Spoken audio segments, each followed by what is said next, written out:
Nos habíamos quedado en lo que es el mundo improbable, ¿vale? Voy a proseguir con el último capítulo y bueno, pues ya a partir de aquí lo que vaya surgiendo en cuanto a ciencia, que iré investigando cosas y os iré contando muchas cosas. La detección del fondo cósmico de microondas, como habíamos dicho en capítulos anteriores, constituyó una notable prueba empírica a favor y sobre todo a favor de la validez del Big Bang, es decir, que gracias a todo esto se sustenta la gran teoría del Big Bang como creación del universo y origen del universo y nuestro planeta y nuestras galaxias a día de hoy. Es decir, que si no fuera por eso, no hay una teoría más convincente más que la demostrada por estos científicos a lo largo de la historia, ¿no? Además del escrutinio minucioso de esta radiación residual, que ha proporcionado una valiosa información sobre la estructura y geometría del universo, la existencia de multiversos de diferente nivel y complejidad resulta totalmente compatible con esta nueva información, es decir, que se supedita a estas teorías y además que las refuerza de alguna manera.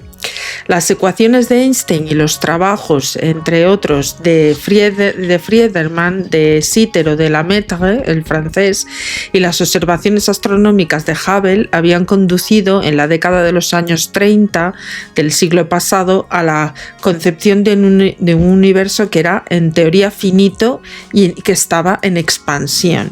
La geometría del espacio era curvada, dependiendo de la curvatura media del universo y de la cantidad total de masa y energía que éste albergara. La totalidad de la masa y energía del universo estuvo inicialmente concentrada en un volumen muy reducido antes de una explosión colosal en la que se inició un proceso de expansión que aún hoy se manifiesta en la recesión, es decir, alejamiento, ¿vale? ¿Os acordáis de que se está expandiendo, pues digamos, casi un corrimiento al rojo? Es decir, está en su máximo esplendor de expansión, pero, como decimos, no se sabe dónde está el límite, porque aunque ellos decían que era finito, realmente nos hemos dado cuenta de que el universo y su expansión, al menos hoy por hoy, es infinita. Continuamos. El astrónomo británico Fred Hoyle, entre 1915 y 2001, bautizó como Big Bang a este evento primigenio y, sin querer, también a la teoría del origen y evolución del universo, que acabó siendo aceptada de forma amplia y de que, además, paradójicamente, fue un contumaz detractor que había propuesto un modelo estacionario alternativo. El Big Bang marcaría el inicio del universo del nuestro al menos.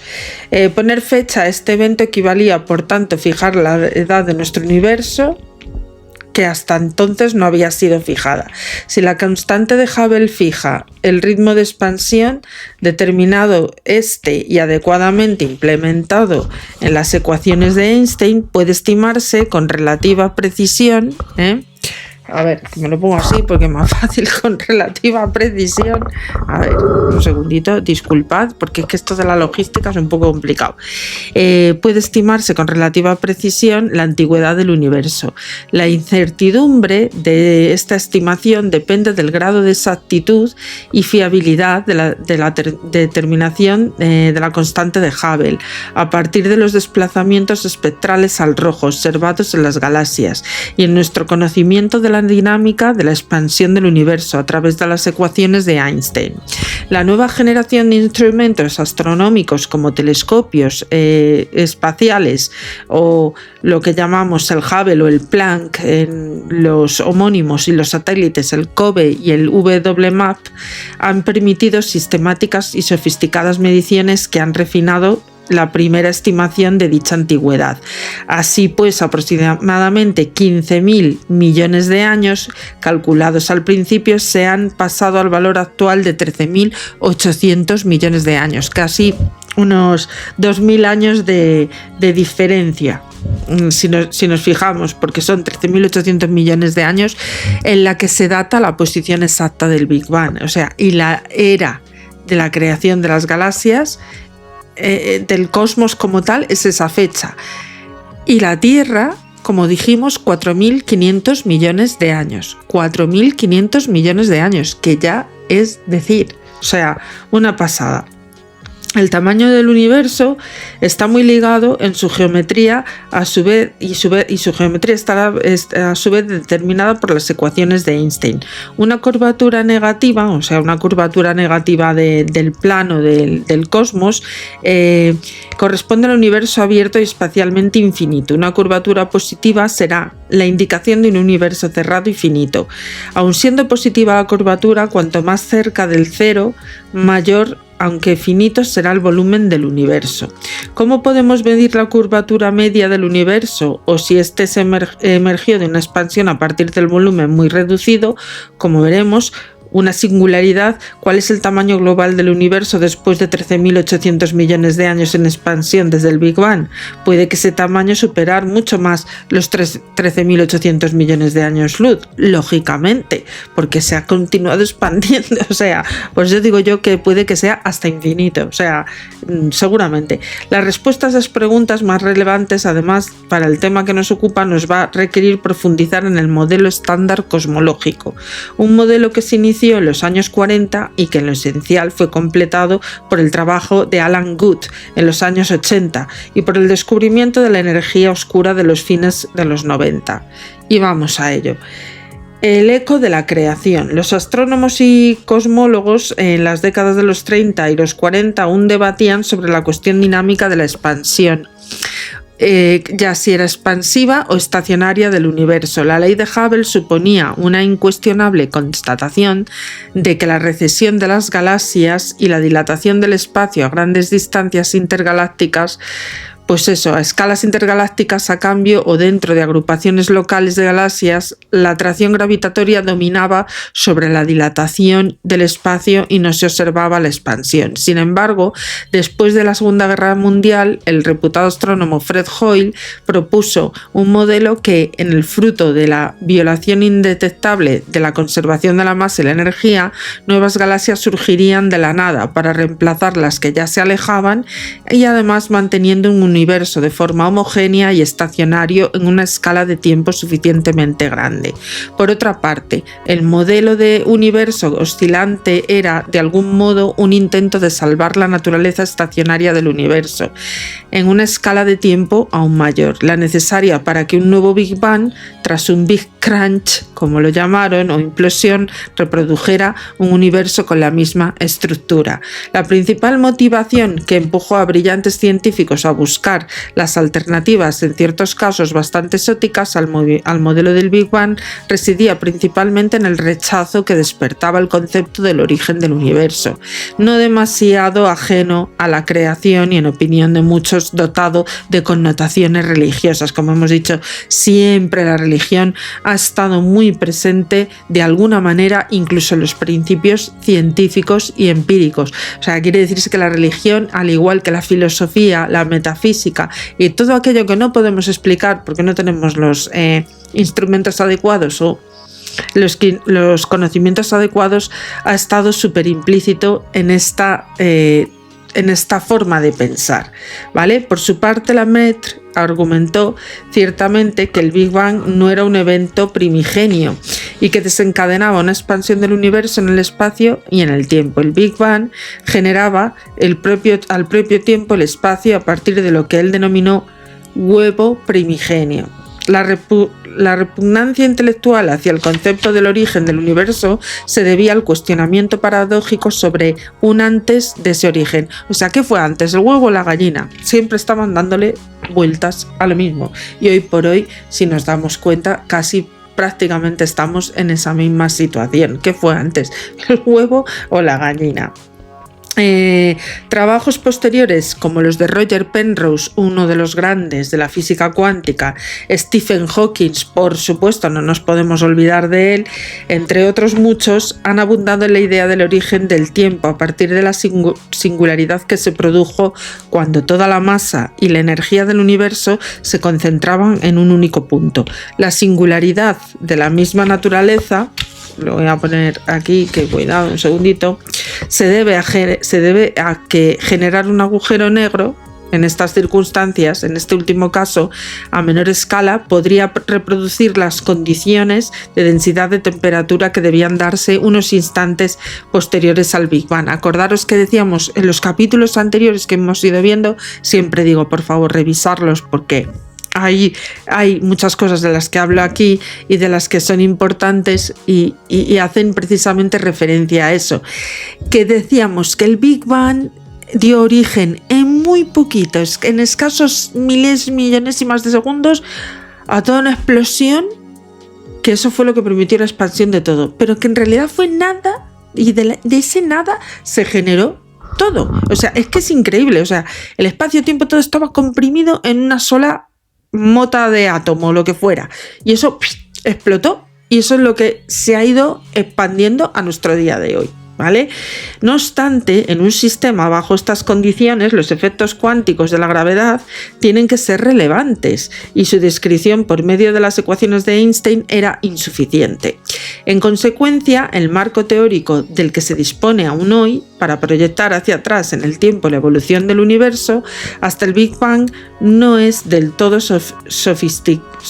satisfactorio. Perdón, no sé por qué he dicho sofisticado, pero quería decir satisfactorio, disculpad, a veces se me van las palabras. Y no lo es precisamente cuando nos acercamos al instante del Big Bang. O sea, cuanto más nos acercamos al inicio del Big Bang, más se nos descuadran todas las teorías. Pero regresaremos a los años 40, cuando todo esto estaba en ebullición, y en particular centrémonos en la figura que resultó decisiva para la aceptación de la teoría del Big Bang. El físico de origen ucraniano George Gamow, como hemos dicho, su trabajo teórico en el campo de la cosmología proporcionó dos sólidos argumentos en el campo de esta cosmología, a favor del universo en expansión y a partir de un evento primigenio que él llamó el Big Bang, y que en el pasado había atravesado por fase temprana, densa y caliente. Estos argumentos se refieren a la nucleosíntesis primordial y el fondo cósmico de microondas. Veamos en qué consisten el uno y el otro. Los elementos de la tabla periódica, desde el hidrógeno hasta el último elemento sintetizado hasta ahora, el unonoctio,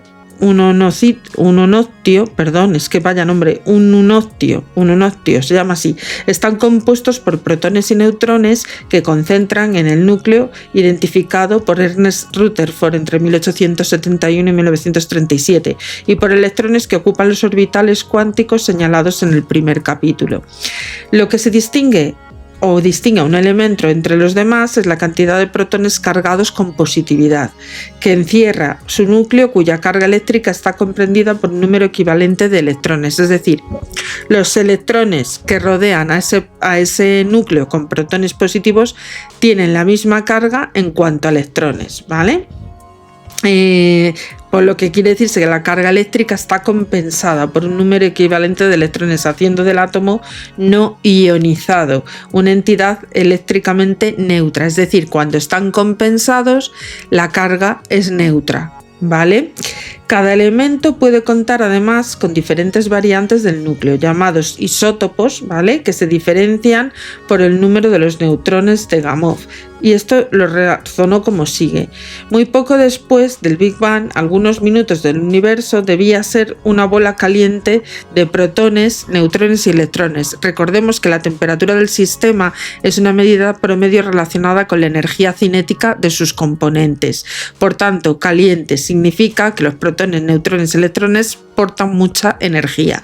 En esas condiciones debían darse una serie de reacciones nucleares denominadas fusión, acordaros, la fusión nuclear, que tendrían como resultado la formación primero del deuterio, que es el isótopo de hidrógeno con un protón y un neutrón, y núcleos de helio, que en realidad son helio 4 formados por 2 protones y 2 neutrones. Posteriormente, por captura de neutrones uno a uno, el resto de núcleos estables que encontramos para los elementos que componen la tabla periódica, se identificaron esas reacciones nucleares y a partir de ellas calcularon las proporciones esperables de diferentes núcleos del universo. A este proceso se le conoce como nucleosíntesis primordial y explicaría de manera satisfactoria las proporciones relativas al hidrógeno y helio observadas en el cosmos. Las abundancias del resto de núcleos, sin embargo, solo serían explicadas por medio de la nucleosíntesis estelar. La teoría de Alpher y Gamow explicaba las proporciones relativas a abundancias de hidrógeno y de helio y sin más que estudiar la composición de las estrellas, el gas interestelar. Podían observarse en el universo un núcleo de helio por cada 3 de hidrógeno. Sin embargo, la nucleosíntesis primordial no podía explicar la génesis de los elementos mucho más allá del helio.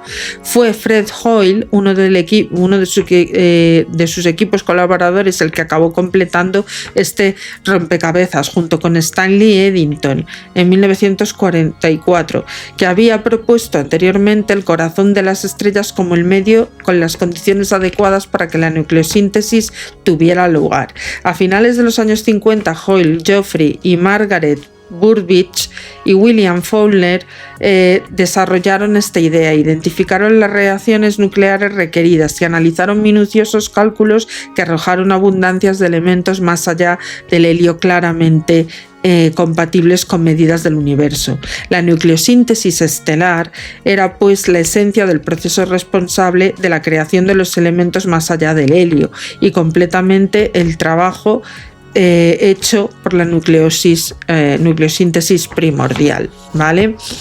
Dejaré en el cuadro de comentarios especificaciones de qué consiste este proceso de la nucleosíntesis primordial y todo esto para que, como dijimos anteriormente, se vayan asentando las bases, porque realmente es que es complicado, no es tan fácil de asimilar.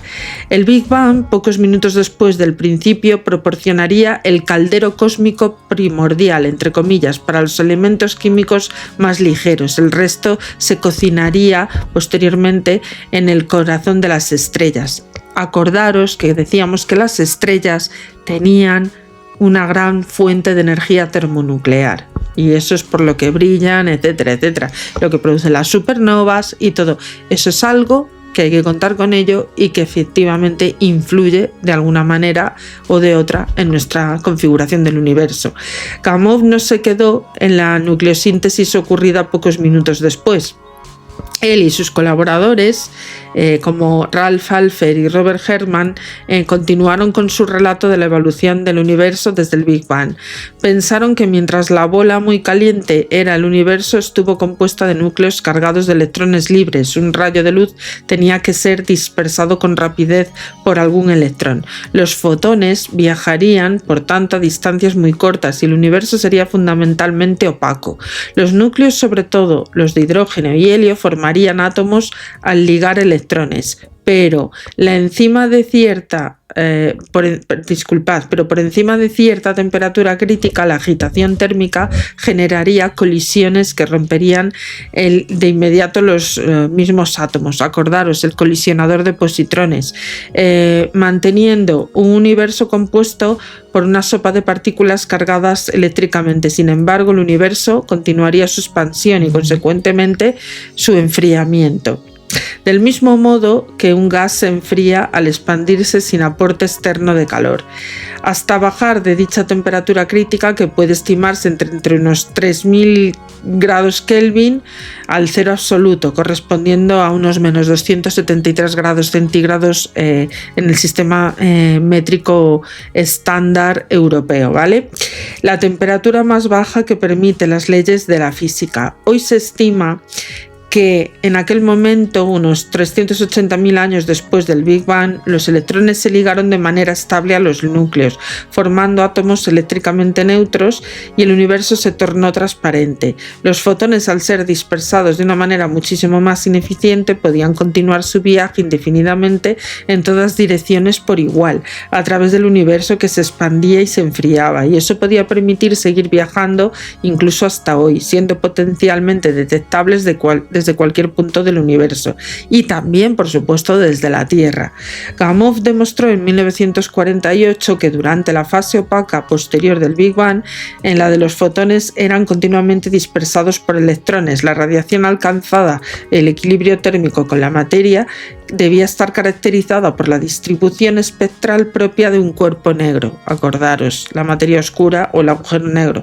Como sabemos, el primer capítulo de dicha distribución espectral solo depende de la temperatura. En consecuencia, dado que la radiación posterior al Big Bang permaneció en equilibrio térmico hasta alcanzar los 3000 grados Kelvin, para empezar, entonces al circular libremente y llenar de manera uniforme el cosmos, faltaba tan solo estimar el efecto de la expansión relativista, desde entonces hasta nuestros días. Sobre esta radiación de fondo, que debería llegarnos uniformemente en todas direcciones, Alfred Hermann estimó que dicha radiación de fondo, como débil eco de la creación, debía concordar con la radiación de un cuerpo negro de unos 5 Ks, es decir, aproximadamente unos 268 grados negativos, es decir, muy frío, o sea, prácticamente congelado. A ese valor de temperatura situaba un grueso del espectro del rango de las microondas y resultaba tan fría que hacía muy difícil su detección. Acordaros que cuanto más al rojo es esa onda, más corrimiento al rojo, significa que hay menos calor y es más difícil de detectar, lo que no significa que no haya materia oscura, por supuesto que la hay. El eco de la creación de la radiación de fondo cósmico de microondas predicha por Gamow, Alfred Hermann, se detectó finalmente en 1965 y como tantas otras veces en la historia de la ciencia, este trascendental descubrimiento ofrecía una sólida evidencia de la validez de la teoría del Big Bang. Fue guiado por el azar.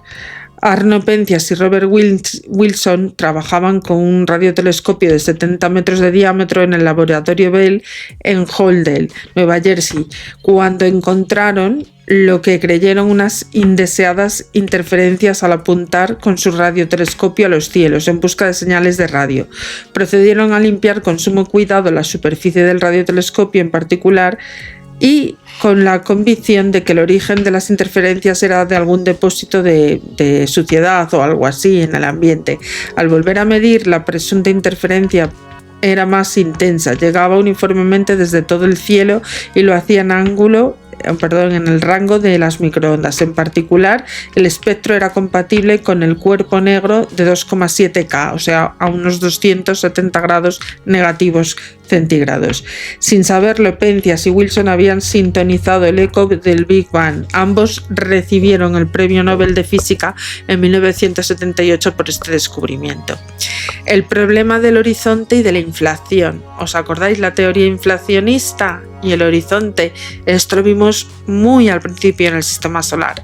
Volver a recapitular esos capítulos, valga la redundancia, para seguir informando. Penzias y Wilson, con su descubrimiento, dieron un notable espaldarazo a la teoría del Big Bang. La ley de Hubble, la predicción de las abundancias y de los elementos de la detección de fondo cósmico de microondas son consideradas como sus 3 pruebas más firmes. Además, el fondo de microondas debería o abría directamente la ventana a la observación en una fase temprana en la evolución de nuestro universo. Observación que, por medio de datos precisos de distribución espectral de la radiación o de su misma distribución espacial en el cielo, podía proporcionar además una información valiosa sobre el universo como sistema o como su sistema y su evolución. La cosmología progresaba desde la ciencia fundamentalmente especulativa hacia una disciplina experimental. ¿Vale? Esto nunca se ha dejado de especular. En la ciencia siempre hay que especular para que luego nos lleven a investigar. ¿vale?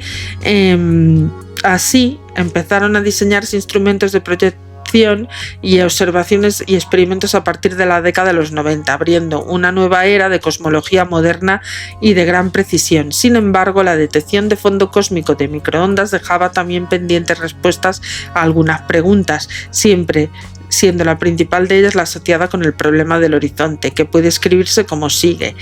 El universo se torna transparente unos 380.000 años después del Big Bang, en el instante en el que surge la recombinación. Acordaros de la teoría de la recombinación, ¿vale? Esto también los hemos explicado. En este momento en el que cesa la dispersión de fotones por electrones, el equilibrio entre materia y radiación solo puede extenderse a una región del espacio conectada causalmente. Para el punto cualquiera del espacio en un instante, dado que dicha región quedará definida por la máxima distancia recorrida por el fotón, emitido desde un punto en el intervalo de tiempo entre el Big Bang y ese instante. Los límites de dicha región conformarán lo que se conoce como el horizonte cosmológico para ese punto. Ahora, tomando como referencia el punto del espacio en el que hoy se localiza la Tierra, consideremos que el horizonte cosmológico en el instante de la recombinación, 380.000 años después del Big Bang, estaría ahí localizado, y comparemos la región que define dicho horizonte con aquella desde la que un fotón emitido entonces podría ser detectado desde la Tierra en el presente. La primera región está determinada por la distancia recorrida por la luz desde el Big Bang hasta la recombinación y la correspondiente dilatación del espacio en esos 380.000 años. La segunda, por la distancia máxima de la luz, que además, como hemos dicho, hasta el presente al menos unos 13.800 millones de años. La primera define la región un equilibrio térmico con la radiación de fondo emitida. La segunda es una región cuyo fondo cósmico podemos ver hoy. En ambos casos nos referimos a regiones del espacio en el instante de la recombinación. Podemos trasladarlas al presente aplicando las correspondientes dilataciones fruto de la expansión del espacio desde el instante hasta el presente. El problema estriba que, pese a que la primera región parece ser muchísimo más pequeña que la segunda, todo el fondo cósmico de microondas detectado desde la Tierra es extraordinariamente isótropo, es decir, nos llega la misma radiación desde todas las direcciones, medida con cualquier ángulo en el cielo. Si el horizonte cosmológico en el instante de la recombinación era demasiado pequeño y nos está llegando una radiación de regiones que no estaban entonces en el contacto causal, ¿cómo pueden estar todas estas regiones exactamente en la misma temperatura? Este es precisamente el problema del horizonte. Dos regiones que aparentemente deberían de haber desarrollado de manera independiente lo han hecho de manera muy parecida. Medido cualquier punto desde el espectro del fondo cósmico, se comporta casi perfectamente el de un cuerpo negro en equilibrio térmico, con un error aproximadamente de determinación de 1 milésima de grado, semejante a la uniformidad para la distribución de las temperaturas, que suponía una flagrante e inaceptable violación de las leyes relativistas.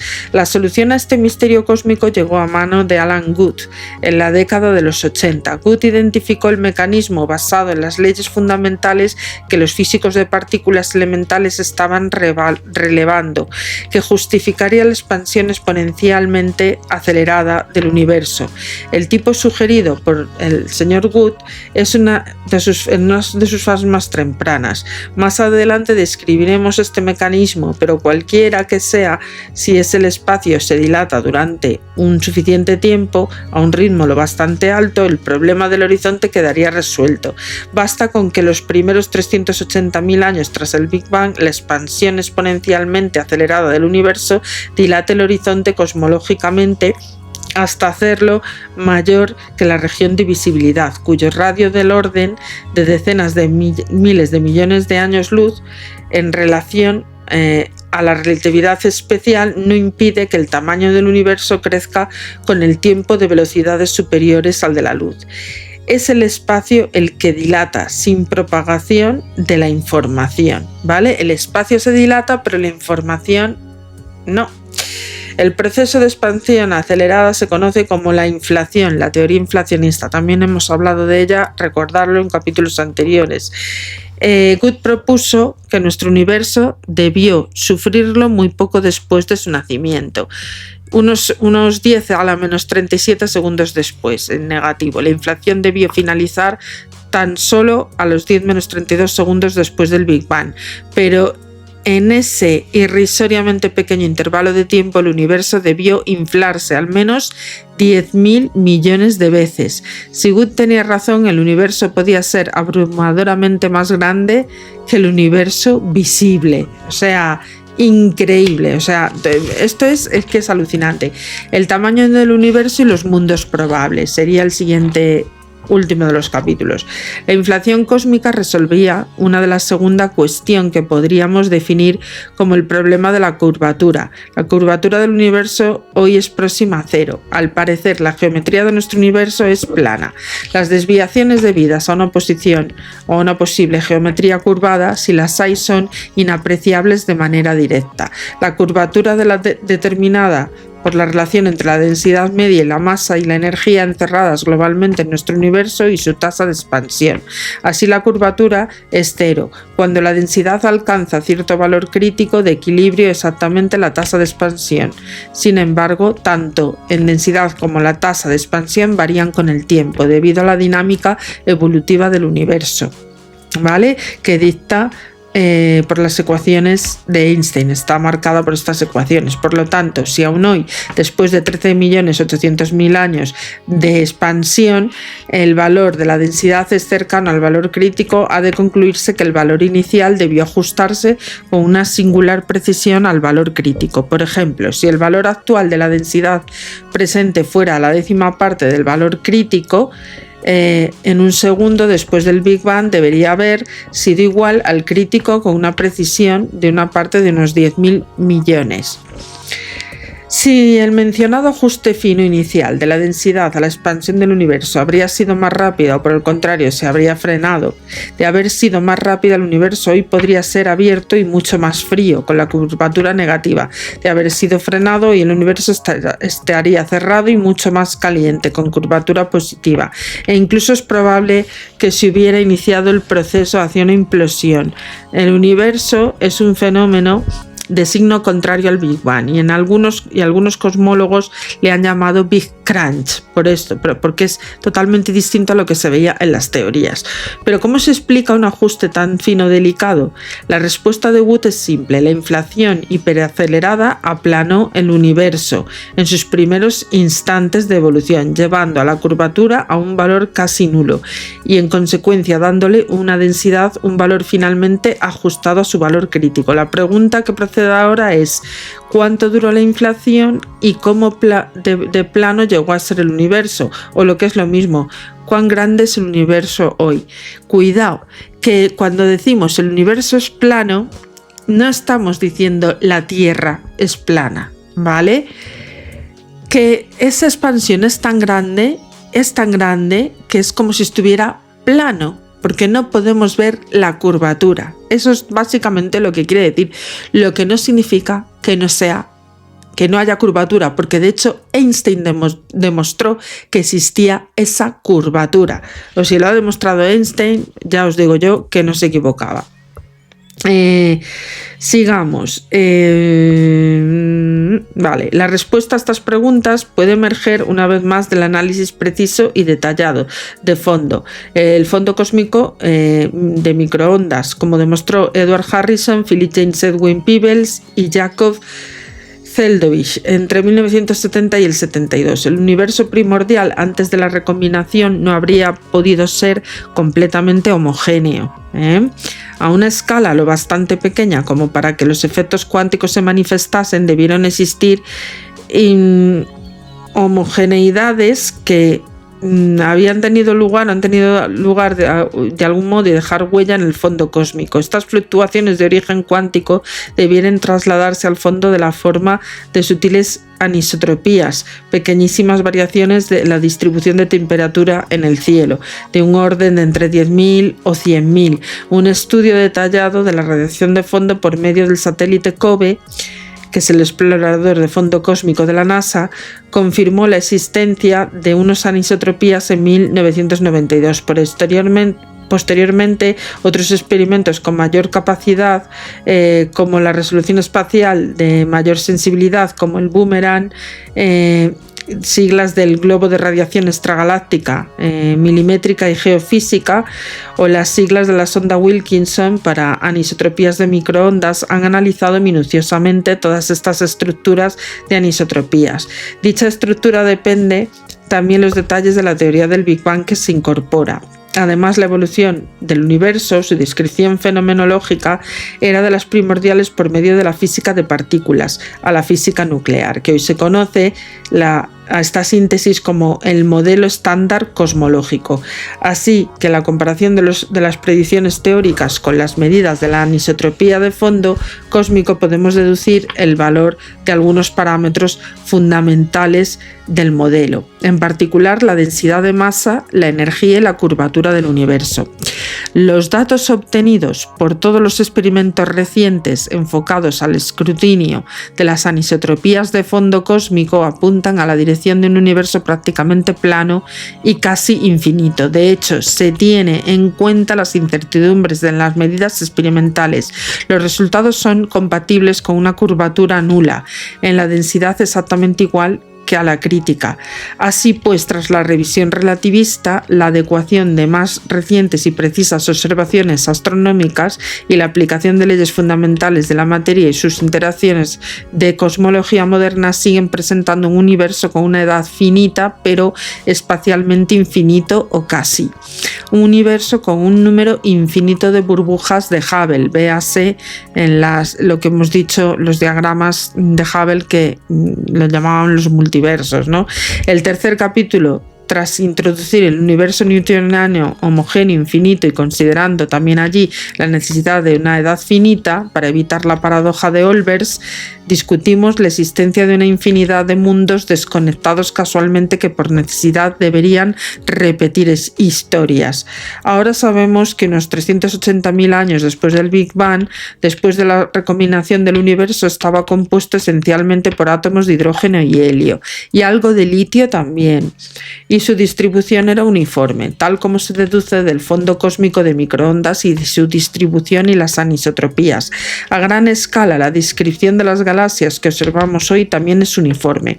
Desde entonces el universo ha continuado su expansión durante unos 13.800 millones de años y se ha enfriado y ha ido evolucionando y generando estructuras de complejidad creciente, teniendo en cuenta la expansión del universo y tomando como instante inicial el periodo de la recombinación. Es muy importante que volvamos a la teoría de la recombinación, porque esto que estoy aquí leyendo, si no comprendemos esta teoría, es un poco complicado tratar de resumir o sintetizar estos textos, pero es importante porque por eso los recogí, para que vosotros podáis volver a ella y podáis estudiar y podáis ver en qué consiste dicha teoría, pero es súper importante. El número de posibles configuraciones de toda la materia de radiación encerradas en una base de burbujas puede ser, como hemos dicho, sin lugar a dudas, mareante. Véanse todos los ejemplos que hemos dicho anteriormente, pero es finito. Si el universo es infinito, suficientemente vasto, estas configuraciones tienen que repetirse. Por ende, algunos cosmólogos, entre los que están Max Tegmark, han realizado algunas estimaciones sobre la distancia promedio en metros y se separaría en burbujas de Hubble idénticas. El número escapa a nuestra capacidad de ponderación. Se trata de 10 elevado a 10 elevado a 128, es decir, un 1 seguido de 10 a 128 ceros. Una locura. Pero si el universo es lo bastante grande, habrá mundos idénticos y se repetirán historias. De cualquier modo, el universo compuesto por una infinidad de burbujas de Hubble, o sea, distintos multiversos de tipo 1, la cosmología moderna parece apuntar a que nuestro universo lo es. Cuidado, la cosmología moderna apunta a que hay multiversos. Y yo me voy a quedar con esta frase. Luego cada uno que pueda extraer sus propias conclusiones, ¿vale? En cuanto a la inflación caótica eterna y el mundo improbable, pues decíamos que el modelo estándar cosmológico es una síntesis teórica que incorpora las ecuaciones de Einstein, como hemos dicho, para la descripción de la evolución del universo, regida por la gravedad y la física nuclear, y la de partículas, para la descripción de los procesos en sus eras primordiales, en particular lo que Gamow en la época de 1940 ya había proyectado en las ecuaciones de Einstein hacia atrás en el tiempo, solo hasta unos minutos después del Big Bang, aplicado este conocimiento en física nuclear en su época para describir un universo esencialmente compuesto por protones, neutrones y electrones, explicando las abundancias del helio 4 en el universo actual por medio de nucleosíntesis primordial y rebobinando, por así decirlo, la película del universo hasta algo menos que una millonésima de segundo después del Big Bang. Las condiciones de temperatura y densidad impedirían la formación del protón y del neutrón, liberando las partículas elementales hasta donde los físicos pueden probar hoy, las que componen los quarks. El universo estaría entonces compuesto por quarks, partículas como el electrón y otras de su misma familia, llamadas genéricamente, leptones. Ya hemos hablado de los leptones. Describir entonces el universo primordial requería de física de partículas elementales. La física de partículas elementales no solo nos ocupa o se ocupa de los constituyentes últimos de la materia, sino que la descripción de la interacción entre estos constituyentes también es crucial, ¿vale? Los físicos habían identificado 4 fuerzas fundamentales, que era la fuerza nuclear fuerte, la fuerza nuclear débil, la gravedad y la gravitatoria, etcétera. Lo que habíamos visto, y la electromagnética, ¿vale? La de Maxwell principalmente. Toda esta interacción de la naturaleza es en última instancia el resultado de la acción de alguna de sus fuerzas. La física de partículas ha desarrollado una teoría de las interacciones con un nuevo formalismo matemático que integraba la mecánica cuántica y la relatividad especial, ¿vale? De Einstein. En teoría, la teoría de campos, denominada teoría de la cuántica de campos. En esta teoría, las interacciones eran el resultado de imponer ciertas simetrías y fundamentales a la naturaleza y se expresaban por medio de un intercambio de otras partículas llamadas bosones de interacción. De ese modo, a mediados de la década de los 70 se describieron de manera compacta y consistentemente 3 de las 4 fuerzas fundamentales, las fuerzas nucleares fuerte y débil, el electromagnetismo, ensambladas en una única teoría que se conoce como el modelo estándar de la física de partículas. Pero los físicos de partículas fueron más allá del modelo estándar. Aunque se describía con una precisión jamás antes conocida, todos los datos experimentales de su ámbito, por diferentes razones de estructura de la teoría, parecían sugerir que se derivaba de otra teoría más fundamental, que debía unificar las 3 fuerzas en una sola. A esta se la conoce como la unificación. Actualmente, los físicos siguen trabajando en diferentes variantes para que esta teoría, sin que ninguna de ellas produzca resultados concluyentes. Pero esta no puede ser una teoría final, la teoría del todo. La cuarta fuerza, la gravedad, también debe ser incorporada al esquema de unificación. De cualquier modo, las implicaciones cosmológicas de la unificación de fuerzas resultaron ser muy importantes, ¿vale? Y vamos a ver brevemente por qué, porque evidentemente la teoría del todo también se basa en todo esto. Probablemente incluye un capítulo de la teoría del todo, pero debo de buscar la información. En el instante del Big Bang, las 4 fuerzas fundamentales debieron de estar unificadas. La expansión del universo y sus consecuentes enfriamientos provocaron primero el desacoplamiento casi inmediato de la gravedad. Algo debió de ocurrir segundos después del Big Bang, cuando la escala de distancias del universo hacia la gravedad igual de intensa que el resto de fuerzas. Posteriormente, transcurridos esos segundos del Big Bang, se desacoplaría la fuerza nuclear fuerte de las otras 2. La expansión y el enfriamiento del universo continuarían hasta una millonésima de segundo después del Big Bang, instante en el que se desacoplaría también la fuerza débil y la electromagnética y se establecerían las 4 fuerzas del modelo estándar. El desacoplamiento de una fuerza implicaría la transición de un universo más simétrico a otro menos simétrico.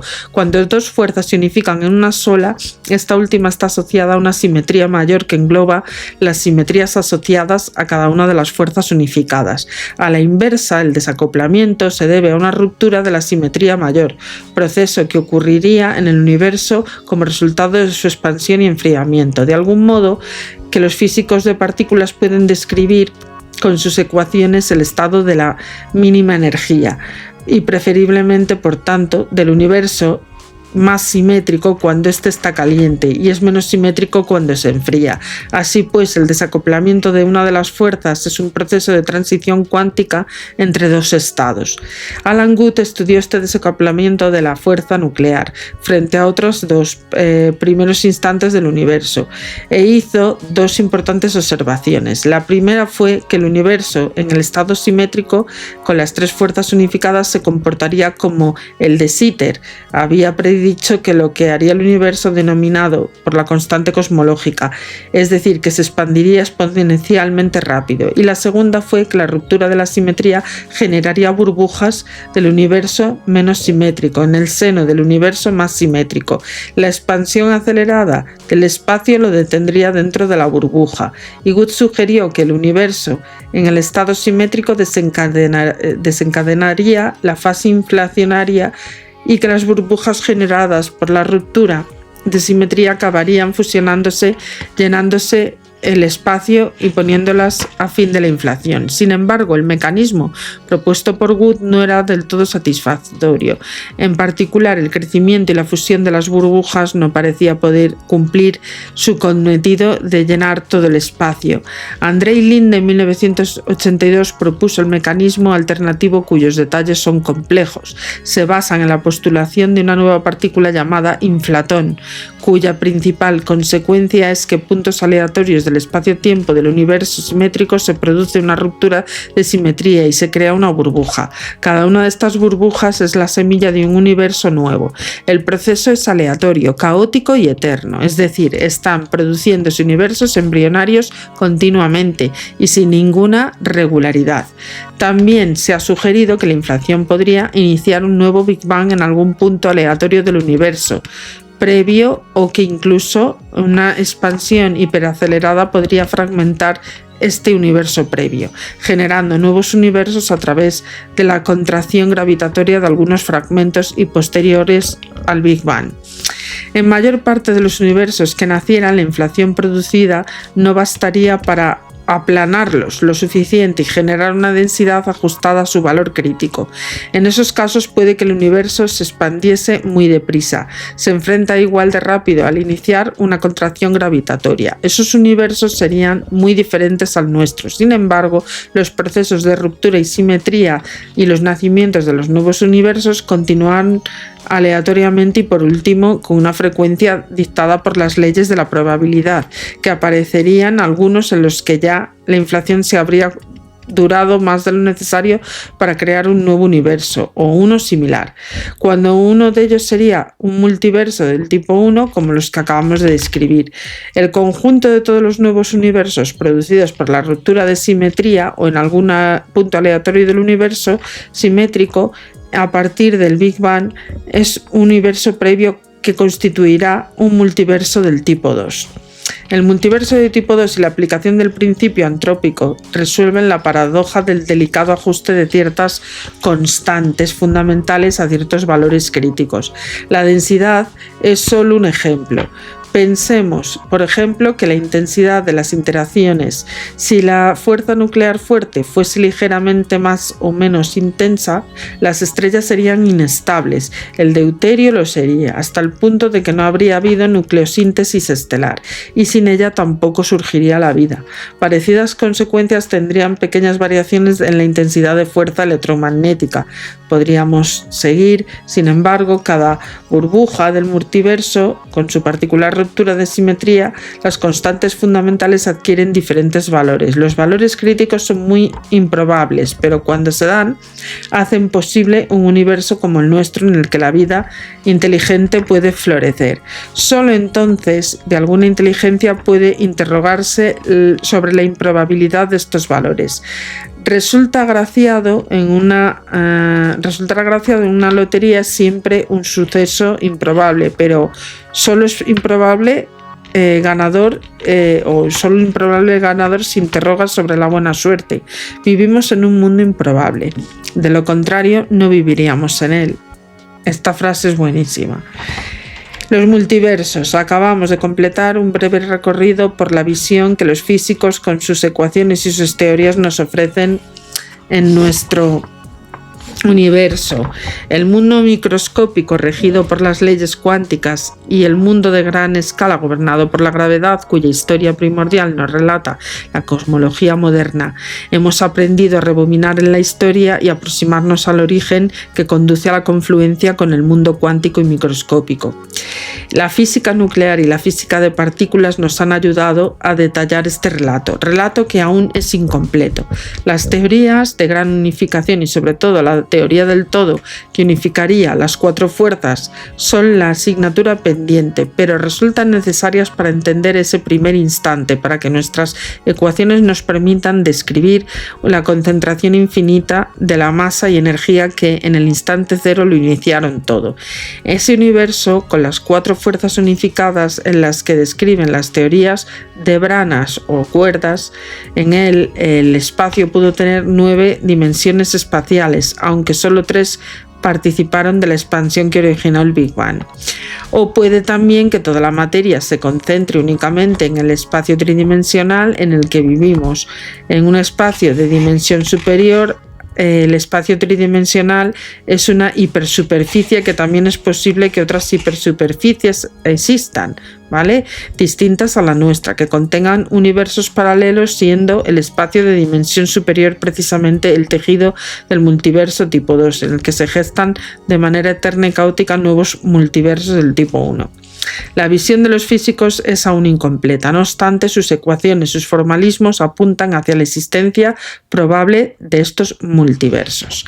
Así que, chicos, sacad vuestras propias conclusiones, pero yo creo que no íbamos a ser nosotros solo los únicos, por decirlo, afortunados de la única existencia pletórica y, digamos, epopeya de la historia de la humanidad, porque ni somos los más inteligentes, ni somos los más fuertes, ni somos los más, ¿cómo diría yo?, resistentes.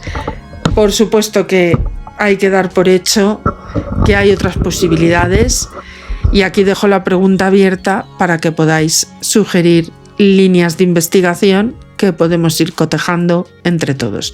Os dejo en el cajetín descripciones para que esto no sea muy árido. Recordaros que seguiré colgando contenido, por supuesto, en el Rincón de la Ciencia, para ir profundizando en estos grandes capítulos que os he dejado con muchísimo trabajo y esfuerzo a lo largo de estos meses. Y bueno, que os agradezco que os suscribáis para seguir creciendo en el canal, y que seguiremos viéndonos en más capítulos. Activar la campanita, compartid y nada, suscribiros. Un besito. Hasta luego.